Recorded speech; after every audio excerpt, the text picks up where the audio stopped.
اب آپ دیکھتے آئیے کہ آقا علیہ السلام نہ صرف یہ کہ کتنے شفیق و رحیم تھے، بلکہ صحابہ کرام اور آپ کی سوسائٹی میں رہنے والے مسلمانوں کو اس کا اندازہ کس قدر تھا، وہ آپ کی رحمت و شفقت کو کس قدر جانتے تھے۔ یہ وہ جانتے تھے تو اتنی ہمت ہوئی کہ آقا علیہ السلام کی بارگاہ میں یہ کچھ عرض کرتے چلے جائیں۔ حضرت ابو ہریرہ رضی اللہ تعالیٰ عنہ فرماتے ہیں قال جاء رجل الى النبي صلی اللہ علیہ وآلہ وسلم فقال ہلکت یا رسول اللہ، ایک شخص حضور علیہ السلام کی بارگاہ میں آیا اور اس نے آ کے عرض کیا یا رسول اللہ میں ہلاک ہو گیا، میں ہلاک ہو گیا۔ قال ما اہلکک، آقا علیہ السلام نے پوچھا تجھے کس شے نے ہلاک کر دیا، کیسے ہلاک ہو گئے؟ قال وقعت علی امراتی فی رمضان، میں روزے کی حالت میں تھا، روزے کی حالت میں، اور دن کے ٹائم پر جبکہ میں روزے دار تھا میں نے اپنی زوجہ سے مقاربت اختیار کی، وہ جس سے روزہ ٹوٹ جاتا ہے۔ تو آقا علیہ السلام نے جب یہ بات سن لی تو فرمایا هل تجد ما تعتق رقبۃ، کیا تمہارے پاس کچھ اتنا کھانا یا کوئی ایسی باندی یا غلام ہے کہ تم روزہ توڑ دیا ہے تم نے، تو روزہ توڑنے کا کفارہ، پہلا کفارہ یہ ہے کہ گردن آزاد کی جائے، یعنی کوئی غلام ہو یا باندی ہو تو اسے آزاد کر دیا جائے، یہ کفارہ صوم ہے روزہ توڑنے کا۔ تو کیا تمہارے پاس کوئی غلام یا باندی ہے کہ اس گردن کو آزاد کر دو اور روزے کا کفارہ ہو جائے؟ قال لا، اس نے عرض کیا یا رسول اللہ میرے پاس نہیں ہے، غریب آدمی ہوں، کوئی غلام کوئی باندی نہیں میرے پاس۔ پھر آقا علیہ السلام نے پوچھا فَهَلْ تَسْتَطِيعُ أَن تَصُومَ شَهْرَيْنِ مُتَتَابِعَيْنِ، کیا تم اس بات کی طاقت رکھتے ہو کہ اب دوسرا کفارہ یہ ہے کہ اگر کوئی آدمی روزہ توڑ بیٹھے، جان بوجھ کر ایسی غلطی کا ارتکاب کرے جس سے روزہ ٹوٹ جائے، تو پھر اس کا دوسرا کفارہ یہ ہے کہ یا تو غلام باندی آزاد کرے، اگر یہ نہیں کر سکتا تو دوسری اس کی آپشن یہ ہے کہ پھر مسلسل 2 مہینوں کے روزے رکھے، 60 روزے پے در پے رکھے مسلسل۔ کیا 60 روزے 2 مہینوں کے روزے مسلسل رکھ سکتے ہو؟ قال لا، یا رسول اللہ یہ بھی نہیں رکھ سکتا، ایک روزہ تو پورا نہیں کر سکا وہ تو توڑ بیٹھا ہوں، 60 روزے کہاں پے در پے رکھوں، یہ میں نہیں کر سکتا۔ اب آپ دیکھتے آئیے کہ آقا علیہ السلام نہ صرف یہ کہ کتنے شفیق و رحیم تھے، بلکہ صحابہ کرام اور آپ کی سوسائٹی میں رہنے والے مسلمانوں کو اس کا اندازہ کس قدر تھا، وہ آپ کی رحمت و شفقت کو کس قدر جانتے تھے۔ یہ وہ جانتے تھے تو اتنی ہمت ہوئی کہ آقا علیہ السلام کی بارگاہ میں یہ کچھ عرض کرتے چلے جائیں کہ یا رسول اللہ 2 مہینے کے مسلسل پے در پے روزے بھی نہیں رکھ سکتا۔ پھر آقا علیہ السلام نے فرمایا فَهَلْ تَجِدُ مَا تُطْعِمُ 60 مسکینا، کیا تمہارے پاس کچھ اتنا کھانا گھر میں ہے کہ اب تیسرا کفارہ جو پاسبل ہے وہ یہ ہو سکتا ہے کہ تم 60 مسکینوں کو کھانا کھلا دو۔ تو کیا اتنا کھانا تمہارے پاس ہے کہ 60 غریب لوگوں کو بلا کے کھانا کھلا دو یا انہیں جا کے کھانا دے دو؟ فقال لا، اس نے کہا یا رسول اللہ کھانا بھی نہیں ہے اتنا، میں تو غریب آدمی ہوں۔ آقا علیہ الصلوۃ والسلام اس کی ہر بات پہ لا سن کر ناراض نہیں ہوئے، خاموش ہو گئے، وہ بیٹھ گیا، آپ بھی خاموشی سے تشریف فرما رہے۔ اب آپ اندازہ کریں کہ 3 ہی پاسبل کفارے تھے، اس نے تینوں کا انکار کر دیا، تو جواب تو یہ بنتا ہے کہ پھر جاؤ، پھر میرے پاس کیا لینے آئے؟ بھائی نہ تمہارے پاس غلام اور باندی نہیں، ٹھیک ہے تم غریب آدمی ہو، یہ تو ایک نیچرل ایسپیکٹ ہے، نہیں کر سکتے تم، یہ کفارہ ادا، ختم ہو گئی بات۔ لیکن پھر اب تم نے گناہ کیا ہے، روزہ توڑا ہے، اللہ کا امر اور حد توڑی ہے، تو پھر 60 روزے رکھو، یہ کفارہ بھی ہے، سزا بھی ہے، تمہیں رکھنے پڑیں گے۔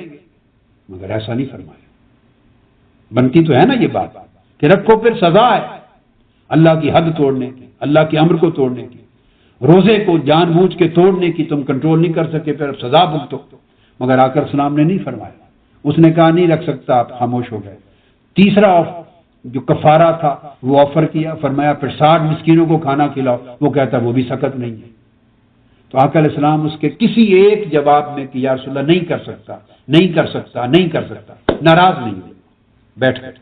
ثم جلس، بیٹھ گئے۔ اتنے میں آقا علیہ السلام کی بارگاہ میں ایک شخص آیا، اس نے ایک ٹوکرا اٹھایا ہوا کھجوروں کا، سر پر کھجوروں کا بھرا ہوا ٹوکرا، وہ لے کے آقا علیہ السلام کی بارگاہ میں حاضر ہوا اور آ کے آقا علیہ السلام کی بارگاہ میں پیش کیا تو آقا علیہ السلام نے وہ کھجوروں کا ٹوکرا لے کے اس کو بلایا. وہ روزہ توڑنے والا کہاں ہے؟ حاضر ہو گیا. یا رسول اللہ میں ہوں. فرمایا لے جاؤ اس کو صدقہ کر دو. تمہارا کفارہ ادا کرنے کے لیے کھانا یعنی کھجوریں بھی میں دے رہا ہوں، میرے پاس سے لے جاؤ اور اب جا کر مدینہ کے غریبوں اور 60 مسکینوں میں تقسیم کر دو. اب سنیے وہ کیا کہتا ہے. وہ کہتا ہے قال افکر منا فما بین لابتیہا اہل بیت احوج الیہ منا. یا رسول اللہ صلی اللہ علیہ وسلم کیا مجھ سے زیادہ کچھ غریب اور مسکین ہوں گے جن میں جا کے یہ ٹوکرا آپ کا دیا ہوا کھجوروں کا تقسیم کروں؟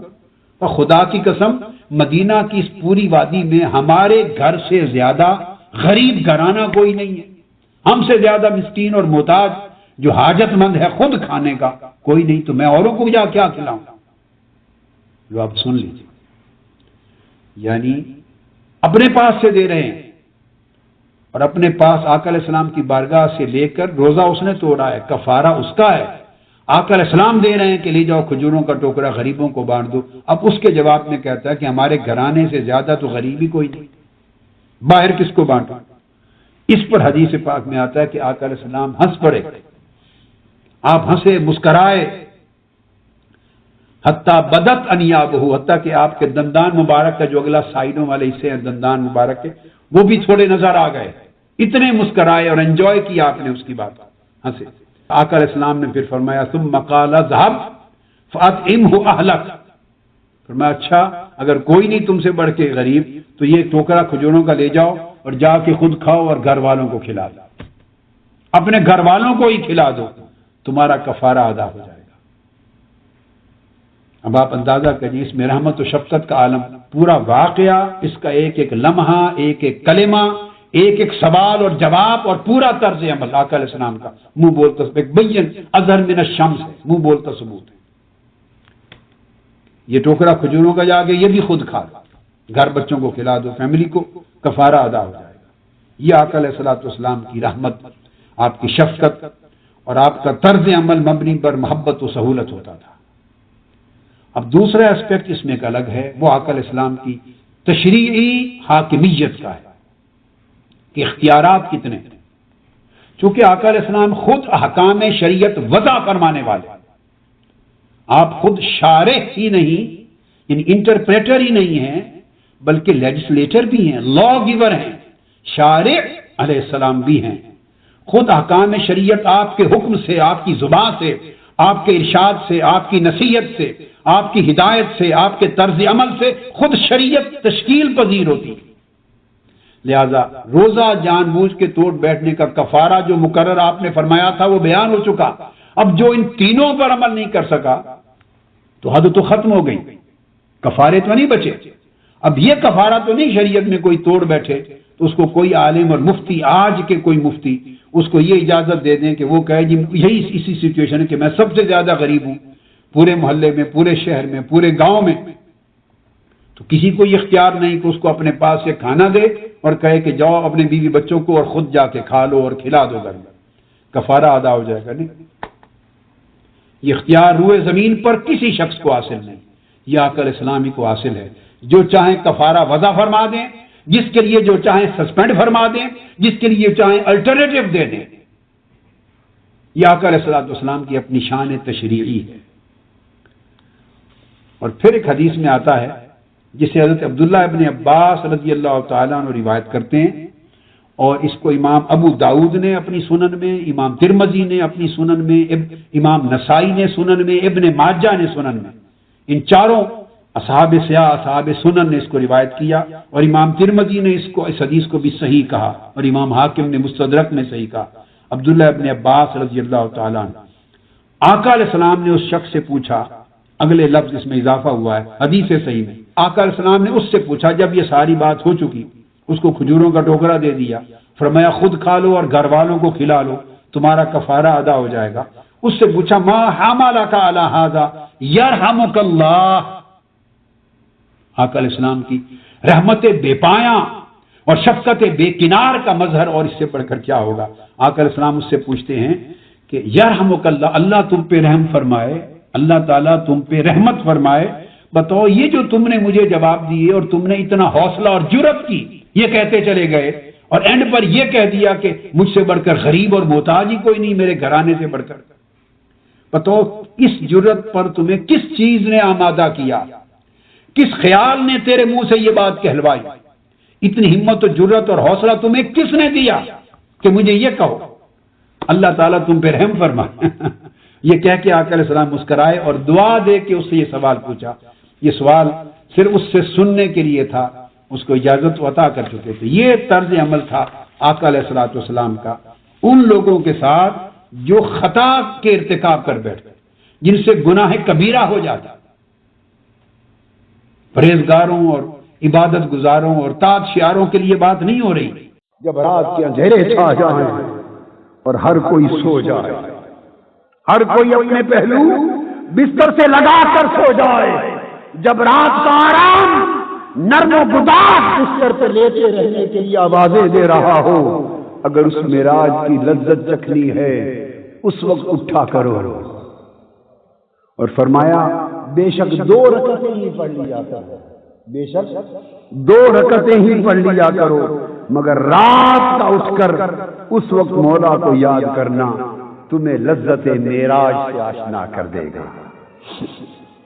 فرمایا ان ناشئۃ اللیل ہی اشد وطئا واقوم قیلا، راتوں کو اٹھنا نفس کو روند دیتا ہے اور بڑی سیدھی بات نکالتا ہے. فرمایا ومن اللیل فتہجد بہ نافلۃ لک، جب رات کھا جائے تو نفل پڑھا کرو. عسیٰ ان یبعثک ربک مقاما محمودا، محبوب یہی رات کی عبادت ہے، تجھے مقام محمود پہ کھڑا کر دے گی. فرمایا لیسوا سواء من اہل الکتاب امۃ قائمۃ یتلون آیات اللہ آناء اللیل وہم یسجدون. مسلمان تو مسلمان رہے، یہودیوں میں اہل کتاب کچھ لوگ تھے جو راتوں کو اٹھ کے عبادت کرتے تھے. محبت الہی اور خشیت الہی کا آخری نقطہ بیان کر رہا ہوں کہ محبت و خشیت کی لذت پانے کا وقت رات میں ہے.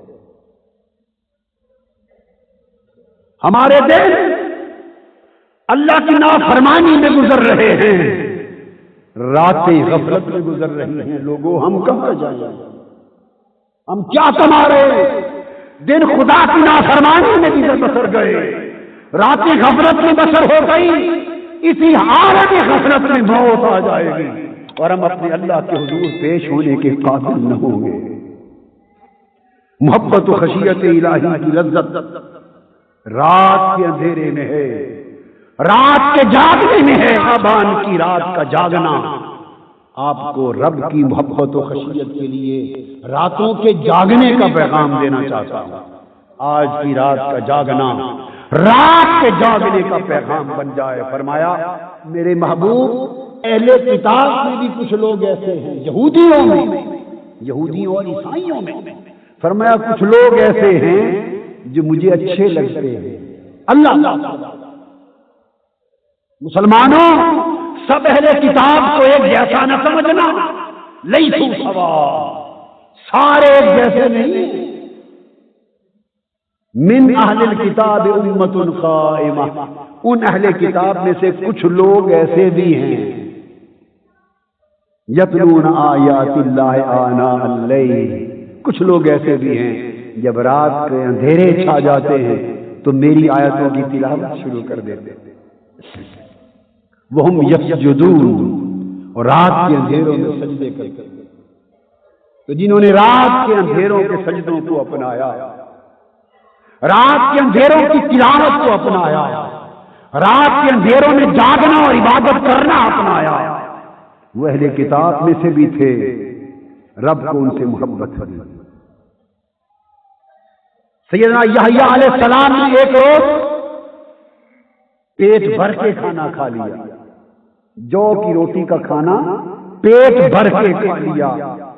کچھ زیادہ نیند آ گئی، اس رات لیٹے، فجر کے وقت اٹھے اور رات کے اندھیرے کا اٹھنا نہ ہو سکا. جب صبح اٹھے تو وحی آئی رات کے اندھیرے میں یحییٰ علیہ السلام اٹھ نہ سکے، رات کے نفل پڑھ نہ سکے، رات کے سجدے کر نہ سکے، اسی صبح وحی آئی، اللہ پاک نے فرمایا یحییٰ کیا میرے گھر سے کوئی اور اچھا گھر مل گیا ہے؟ آئے فرمایا یحییٰ کیا مجھ سے کوئی اور بہتر ہمسایہ مل گیا ہے؟ میری ہمسائیگی سے بہتر کوئی اور ہمسایہ مل گیا، کوئی اور اچھا گھر مل گیا ہے؟ فرمایا یحییٰ اگر مجھے اپنی عزت کی قسم، اگر تو ایک بار جنت کو چاہ لے تو جنت کے شوق سے تیری چربی پگھل جائے اور تیری جان نکل جائے، اور ایک بار اگر دوزخ کو چاہ لے تو دوزخ کے خوف سے تیری چربی نکل جائے اور جان نکل جائے۔ ارے دوستو، یہ جنت کا شوق اور دوزخ کا خوف، اس کی کیفیت تو پیغمبر سے بتائی جا رہی ہے کہ جان نکل جائے اور چربی پگھل جائے، اور تمہارے اپنے عالم یہ ہے کہ یہ تو اس کا عالم ہے، اور اگر میرے حسن کو جان لے تو کیا؟ راتوں کو جاگنے والے اللہ کے دیدار سے بہرہ یاب کیے جاتے ہیں، اللہ کے حسن و جمال سے بہرہ یاب کیے جاتے ہیں۔ اس لیے حضرت سلیمان دارانی رحمت اللہ علیہ ایک روز زار و قطار رو رہے تھے۔ کسی نے پوچھا حضرت زار و قطار کیوں رو رہے ہیں؟ فرمانے لگے میں کیوں نہ روں، آنسوؤں کی جھڑیاں کیوں نہ گراؤں، اس لیے کہ جب رات ہو جاتی اور لوگ سو جاتے اور ہر محب اپنے محبوب کے پاس خلوت میں چلا جاتا ہے، دوست کے پاس تنہا جا بیٹھتا ہے، تو اہل محبت رات کے اندھیرے میں اٹھ جاتے ہیں اور محرابوں میں جا کر روتے اور آنسو گراتے ہیں، اور جب ان کے آنسو گرتے ہیں زمین پر، اہل محبت کے آنسو، تو ان آنسوؤں کو دیکھ کر اللہ پاک جبرائیل امین کو آواز دے کے کہتے ہیں جبرائیل دیکھ میری محبت کرنے والے کے آنسو گر رہے ہیں۔ پھر اللہ پاک فرماتے ہیں جو لوگ میرے کلام سے لذت پاتے ہیں اور میرے ذکر سے راحت پاتے ہیں وہ میری نگاہ میں رہتے ہیں، میں ان کی خلوت گاہوں میں ان کو دیکھتا ہوں، ان کی آہذاری کو سنتا ہوں، ان کے رونے کو دیکھتا ہوں۔ اور فرمایا جبرائیل مجھے اپنی ذات کی عزت کی قسم، رات کے اندھیروں میں اٹھ کر میری محبت میں رونے والے جب قیامت کے دن آئیں گے تو میں اپنے چہرے سے پردہ ہٹا دوں گا اور کہوں گا میری محبت میں رونے والوں راتوں کو اٹھ کر آج جی بھر کے میرا دیدار کر لو۔ فرمایا جب اتنے بڑے وعدے ہو گئے ہیں تو میں کیوں نہ زار و قطار ہوں۔ اللہ رب العزت نے اپنے ایک پیغمبر پہ وحی فرمائی اور فرمایا کہ کچھ لوگ ایسے ہیں انہیں مجھ سے محبت ہے اور مجھے ان سے محبت ہے، وہ میرا شوق رکھتے ہیں، میں ان کا شوق رکھتا ہوں، وہ مجھے یاد کرتے رہتے ہیں، میں انہیں یاد کرتا رہتا ہوں۔ انہوں نے پوچھا پیغمبر نے باری تعالیٰ وہ خوش نصیب لوگ کون ہیں؟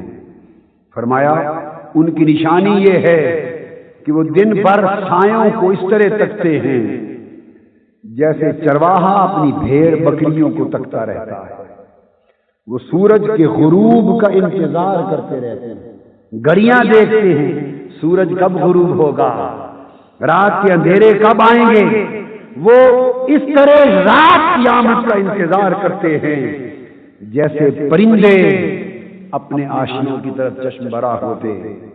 اور جب رات چھا جاتی اندھیرا ہو جاتا ہے، ہر کوئی اپنے محبوب کے ساتھ خلوت گزین ہوتا ہے، اس وقت وہ بندے اپنے پاؤں کے بل میرے حضور کھڑے ہو جاتے ہیں، میری عبادت کرتے ہیں، اپنے چہرے میرے سامنے زمین پہ پھینک دیتے ہیں، میری بارگاہ میں ندائیں کرتے ہیں، مناجات کرتے ہیں، میرا ذکر کرتے ہیں، میرا کلام تلاوت کرتے ہیں، مجھے پکارتے ہیں، میرے لیے روتے ہیں، مجھ سے منتیں کرتے ہیں، میری سماعت سے کرتے ہیں۔ فرمایا میرے بندو، میرے نبی، خدا کی قسم میں اپنی عزت کی قسم کھا کے کہتا ہوں، میں ان کا ایک ایک کلمہ سنتا ہوں جب وہ میری بارگاہ میں روتے اور منت و سماجت کرتے ہیں مجھے منانے کے لیے، تو میں ان پر 3 عنایتیں کرتا ہوں۔ کتنی؟ 3۔ پہلی عنایت میں اپنا نور ان کے دلوں میں ڈال دیتا ہوں۔ ارے رات سے اندھیروں میں اٹھ کر رونے والوں، محبت الہی میں رات کی تنہائیوں میں آنسو بہانے والوں، عشق الہی میں اپنا آرام تج کر دینے والوں، ہمیں کیا خبر؟ ہم نے تو یہ لذت چکھ نہیں دیکھی، ہم نے یہ رنگ اپنا کے نہیں دیکھا۔ فرمایا کہ میں پہلی عنایت میں اپنا نور ان کے دلوں میں ڈال دیتا ہوں اور اپنے اسرار پر ان کو مطلع کر دیتا ہوں، وہ لوگوں کو پھر میرے راز بتاتے ہیں۔ پھر میں دوسری عنایت کرتا ہوں اور دوسری عنایت میں ان کا درجہ اتنا بلند کر دیتا ہوں کہ اگر 7 زمینیں اور 7 آسمان اور اس کائنات میں جو کچھ ہے وہ سارا ایک پلڑے میں رکھ دیا جائے تو میرا ایک بندہ اس سے بھی اونچا ہو۔ 7 زمینیں اور 7 آسمان اور جو کچھ، میں اس بندے کا درجہ اس سے بھی اونچا کر دیتا ہوں۔ اور تیسری عنایت میں کرتا ہوں کہ میں اپنے ذات کے لطف کے ساتھ ان کی طرف متوجہ ہوتا ہوں اور خود ان کی طرف نظر التفات کرتا ہوں۔ اور بتاؤ جس کی طرف میں خود نظر کروں اس کا حال کیا ہو؟ جس کی طرف خود نظر کروں اس کا حال کیا ہو؟ اللہ رب العزت نے یہ کیفیتیں اس لیے عطا فرمائیں اور پھر ہم کو راتیں عطا فرمائیں تاکہ ان رات کے اندھیروں میں ہم اللہ کے لیے اٹھنے والے اور اس کی عبادت کرنے والے بن جائیں۔ جب چھوٹے ہوتے ہیں بچے انہیں نظر بہت لگتی ہے، انہیں نظر لگتی ہے، ان کو نظر سے بچائے رکھنا یہ بھی والدین کے فرائض میں اور اولاد کے حقوق میں سے ہے۔ بعض جدید تعلیم یافتہ لوگ سمجھتے ہیں کہ شاید نظر کا تصور ایک وہم ہے۔ میں آپ کو عجیب بات بتاؤں، نوجوانی کے ایک طویل عرصے تک میں بھی سمجھتا تھا کہ وہم ہے، میں خود سمجھتا تھا وہم ہے۔ اس وقت تک 1970-71 کے زمانے تک میں سمجھتا تھا وہم ہے، تا آ کے جب میں نے دورہ حدیث کر دیا اور حدیث کی کتب پڑھی اور میں نے اپنی آنکھوں سے حدیث نبوی پڑھ لی کہ العین حق، کہ نظر کا لگنا حق ہے، اور آقا علیہ السلام حسنین کریمین کو نظر بد سے بچاؤ کے لیے دم کرتے تھے، اس وقت میں نے اپنا خیال بدلا اور نظر لگنے پر عقیدہ قائم کر لیا۔ آقا علیہ السلام کا معمول کیا تھا؟ کان النبی صلی اللہ علیہ وآلہ وسلم یعوذ الحسن والحسین، چونکہ آقا کو حسنین کریمین سے بڑا پیار تھا، یہ سنت دی ہے کہ آپ بھی اپنی اولادوں سے پیار کیا کرو۔ اولاد کا حق ہے پیار کرنا، ان کو چومنا، گود میں بٹھانا، اپنے سینے پر چڑھانا، ان کے ساتھ کھیلنا اور بچہ بن کے ان کے ساتھ محبت کرنا، یہ آقا علیہ السلام نے اپنے اسوہ حسنہ کے ذریعے قائم کر دیا ہے اولاد کا حق اور ہمارے واجبات۔ آقا علیہ السلام کا معمول تھا کہ حسنین کریمین کو خصوصی طور پر کلمات تعوذ پڑھ کر دم کیا کرتے تھے، نظر بد سے بچانے کے لیے اور ہر ضرر سے بچانے کے لیے تعوذ کے کلمات سے دم کیا کرتے تھے۔ تو دم کرنا بھی آقا علیہ السلام کی سنت ہے۔ بدقسمتی ہے کہ آج لوگ قرآن پڑھے بغیر، احادیث نبوی پڑھے بغیر، سنن کا علم حاصل کیے بغیر اپنی عقل، فکر اور رائے سے دین کے پیمانے بنا کے بیٹھے ہیں جو ان کی سمجھ میں نہیں آتا، کہتے ہیں اس کا دین میں کوئی حیثیت نہیں۔ لوگوں نے دین کو رائے کے ساتھ برباد کرنا شروع کر دیا ہے۔ دین اپنی رائے پر قائم نہ کرو، دین فقط قرآن پر قائم کرو اور سنت اور حدیث نبوی پر قائم کرو اور سنت صحابہ پر قائم کرو اور سنت اہل بیت پر قائم کرو اور سنت تابعین پر قائم کرو، اتباع تابعین پر قائم کرو، ائمہ سلف صالحین کے طریق پر قائم کرو، اور اولیاء اور صالحین و مقربین کے طریق پر قائم کرو۔ دین عقل اور رائے سے نہیں آتا، عقل اور رائے سے سمجھا جاتا ہے، رائے سے لیا نہیں جاتا، لیا کتاب و سنت سے جاتا ہے۔ تو آقا علیہ السلام کا طریقہ تھا کہ حسن و حسین علیہ السلام کو کلمات تعوذ کے لیے دم کرتے اور کیا فرماتے؟ وَيَقُولُ إِنَّ أَبَاكُمَا يُعَوِّذُ بِهَا إِسْمَاعِيلَ وَإِسْحَاقَ، کہتے میرے بیٹے حسن اور میرے بیٹے حسین، تمہارے باپ ابراہیم علیہ السلام بھی اپنے دو بیٹوں کو یعنی حضرت اسماعیل کو اور حضرت اسحاق کو انہی کلمات کے ذریعے دم کیا کرتے تھے۔ تو یہ سنت سیدنا اسماعیل علیہ السلام، اسحاق علیہ السلام اور ان سے اوپر ان کے والد سیدنا ابراہیم علیہ السلام سے چلی آ رہی ہے۔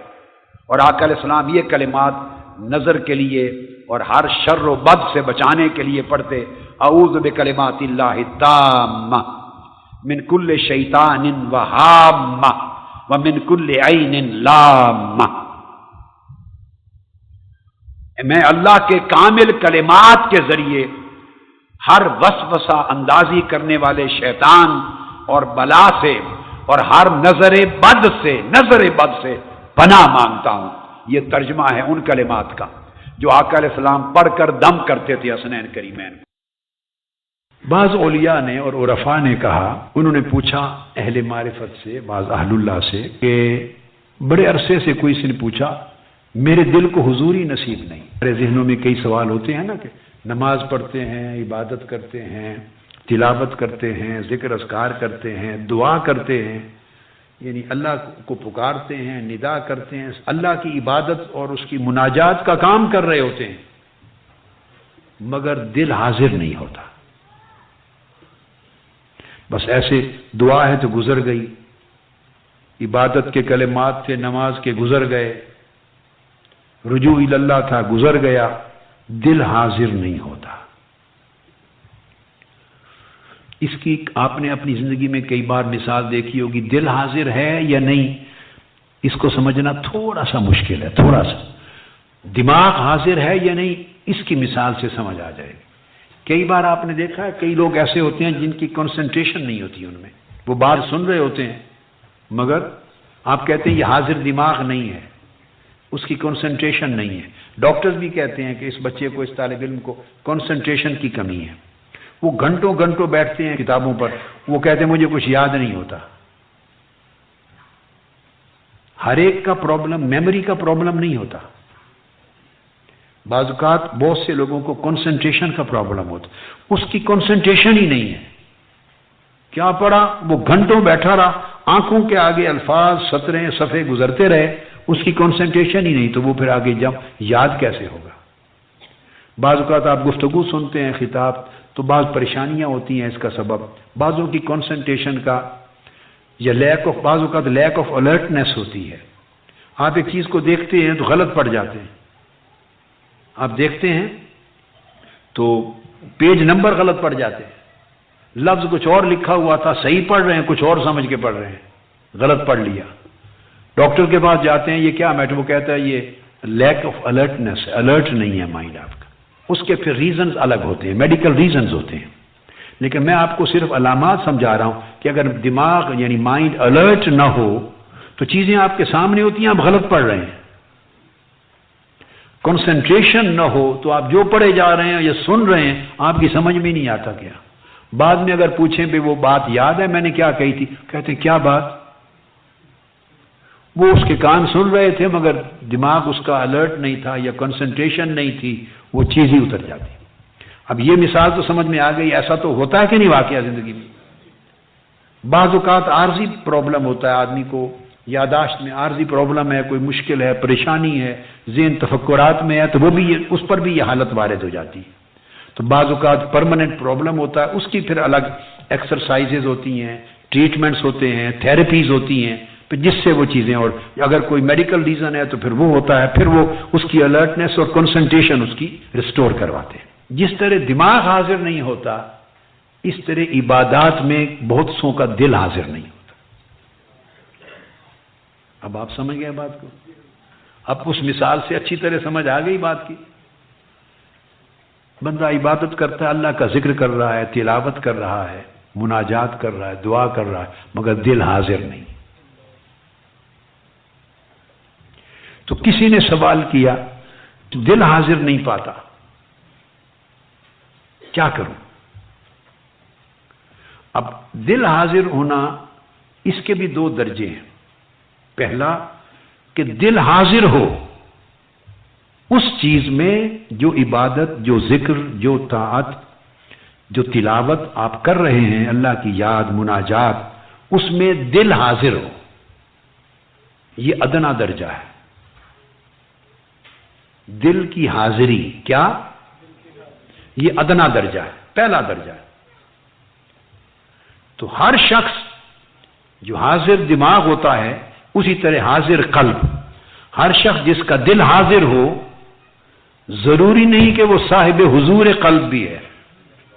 دل کا حاضر ہونا اور چیز ہے، اور دل کو حضور نصیب ہونا اس سے اوپر کی چیز ہے. اس کو حضور قلبی کہتے ہیں. کیا؟ یعنی دل کی حضوری. دل کی ایک ہے کہ آپ کے ذکر میں، اذکار میں، عبادات میں، طاعت میں، تلاوت میں، نیک کام میں جو کر رہے ہیں تو دل جمی کے ساتھ دل حاضر ہے. دل آپ کے ذکر اور آپ کی طاعت کے ساتھ جڑا ہوا ہے، کنیکٹڈ ہے، ڈسکنیکٹڈ نہیں ہے. جو عبادت اور تلاوت کر رہے ہیں اس جگہ سے ڈس اپیئر نہیں ہوا، دل کنیکٹڈ ہے.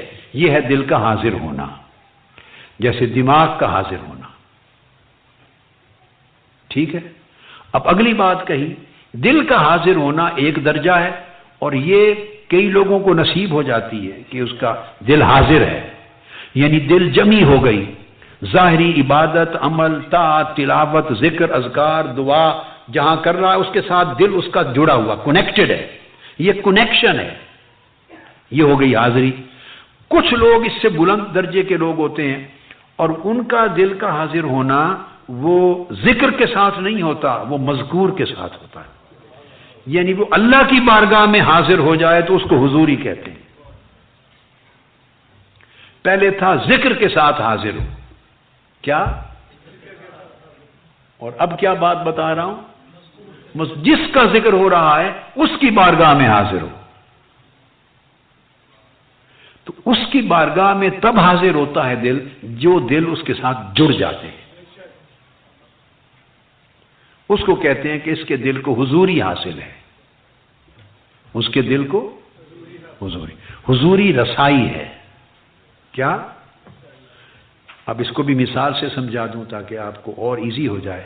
جیسے میں نے دماغ کی مثال دی، بھئی یہ حاضر دماغ نہیں، اور اگر کسی کو الرٹنس مل جائے اور کنسنٹریشن مل جائے تو کیا ہر وہ شخص جس کو دماغی الرٹنس اور کنسنٹریشن مل گئی ہے، کیا اس کو دماغ کی رسائی بھی مل جائے گی کہ جو بات سمجھائی جا رہی ہے اس کی ڈیپتھ تک اس کے سارے راز بھی سمجھ جائے گا، پا جائے گا؟ کیا یہ انٹلیکچوئل کیپیسٹی بھی مل جائے گی؟ نہیں.